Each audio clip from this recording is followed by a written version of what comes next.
So today I'm going to rank the best and worst movies that came out in February. February wasn't really a good month for movies, to be honest.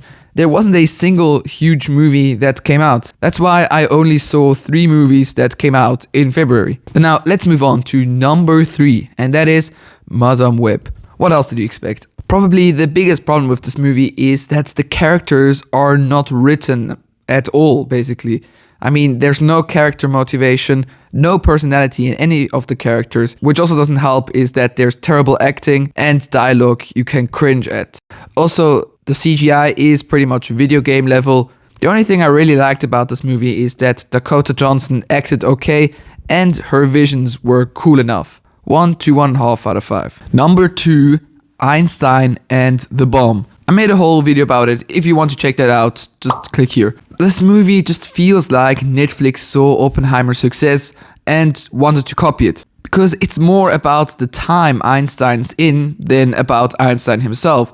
It's more about like the rise of Hitler, the Nazis, and how they developed the bomb. Instead of important things for Einstein, like E equals mc squared, it's just like said in 2 to 3 sentences, and you don't really get to know Einstein himself that much. There are some plus points though, because I like the mix between the documented and the new made stuff, and the rise of Hitler and the Nazis is interesting. So it's a 2.5 out of 5. Now let's get to number 1, and that is Orion and the Dark.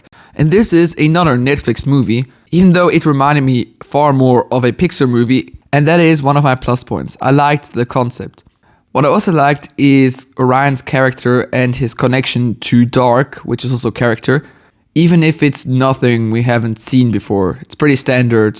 I also liked the animation style, and it also had some cool ideas for characters representing nighttime. There were some negatives though.